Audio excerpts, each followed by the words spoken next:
Little Red Riding Hood. There was once a little girl who lived in the middle of a deep, dark forest with her mother and father, who was a woodcutter. The little girl always wore a red cloak with a warm hood, and so she was called Little Red Riding Hood. One day, she decided to visit her granny, who lived some way from the woodcutter's cottage.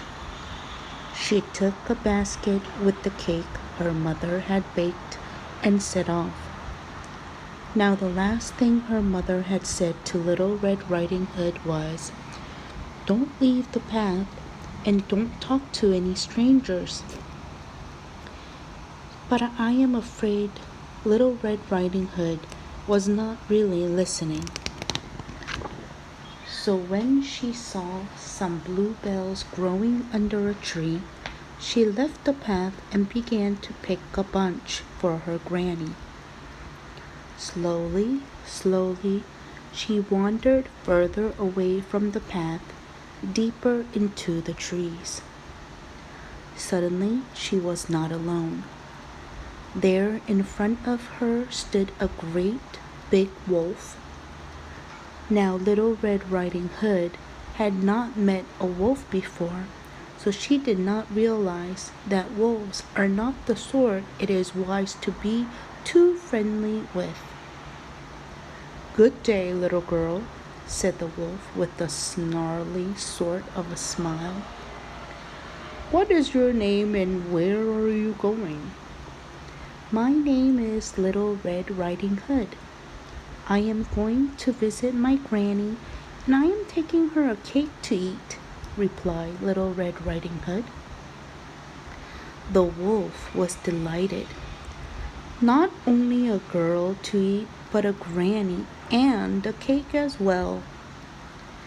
"And where does your granny live, little girl?" asked the wolf, trying very hard to smile nicely despite all his fierce teeth. Little Red Riding Hood told the wolf where her granny lived and went on picking bluebells. The wolf slipped away through the trees and soon found the granny's cottage.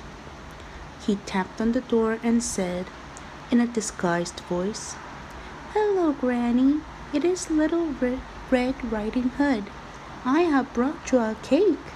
Will you let me in?" As soon as the door was opened, the wolf bounded in and gobbled the granny all up. He put on her nightcap and shawl and climbed into her bed. Soon he heard Little Red Riding Hood coming, and he tried his snarly smile again. "Hello, Granny," said Little Red Riding Hood. "I have brought you a cake and these bluebells." And she came up to the bedside. "Goodness, Granny, what great big eyes you have," she said. "All the better to see you with," growled the wolf. Little Red Riding Hood could not stop noticing the wolf's teeth. "Goodness, Granny, what great big teeth you have." "All the better to eat you with," snapped the wolf and gobbled Little Red Riding Hood up. He gobbled up the cake in the basket, as well as then, very full indeed, he fell fast asleep, snoring loudly. Now with great good luck, Little Red Riding Hood's father was passing by the cottage, and when he heard the terrible snores, he put his head round the door to see who was making such a noise. He was horrified to see the wolf. So he took his axe and made a great slit down the wolf's tummy. Out jumped Little Red Riding Hood. Out staggered Granny. She stitched up the wolf's tummy and told him to mind his manners in future. Then, as there was no cake left for tea, they all went back home, and Little Red Riding Hood's mother made pancakes.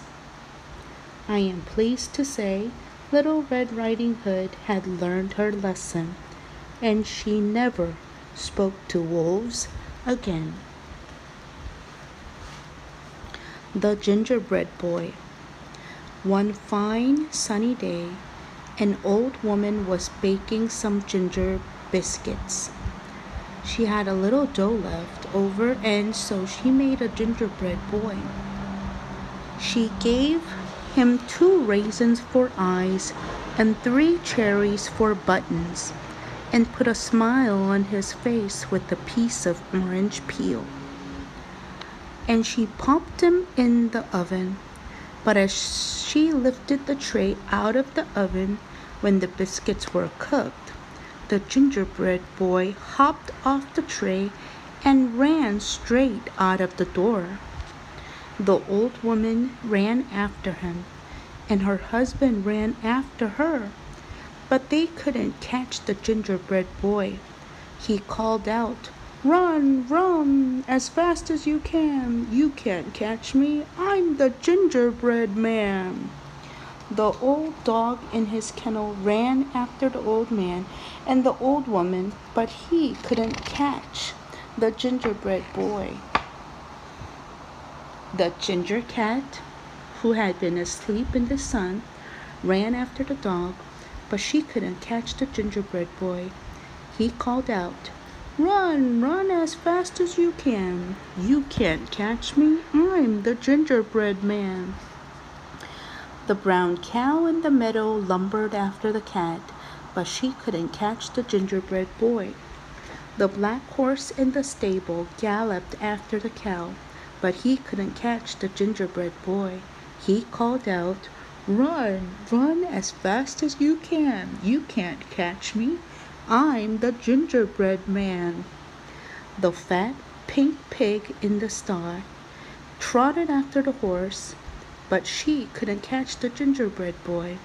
The rooster flapped and squawked after the pig, but he couldn't catch the gingerbread boy.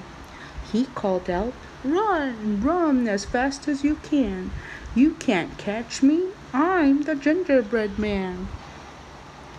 He ran, and the old woman and the old man, the dog and the cat, the cow and the horse, the pig and the rooster, all ran after him. He kept on running until he came to the river. For the first time since he had hopped out of the oven, the gingerbread boy had to stop running. "Help! Help! How can I cross the river?" he cried. A sly fox suddenly appeared by his side. "I could carry you across," said the sly fox. The gingerbread boy jumped onto the fox's back, and the fox slid into the water. "My feet are getting wet," complained the gingerbread boy. "Well, jump onto my head," smiled the fox, showing a lot of very sharp teeth. But he kept on swimming. "My feet are still getting wet," complained the gingerbread boy again after a while. "Well, jump onto my nose," smiled the fox, showing even more very sharp teeth. The gingerbread boy jumped onto the fox's nose, and snap! The fox gobbled him all up. When the fox climbed out of the river on the other side, all that was left on the naughty gingerbread boy were a few crumbs. So the old woman and the old man, the dog and the cat, the cow and the horse, the pig and the rooster all went home and shared the ginger biscuits. They were delicious.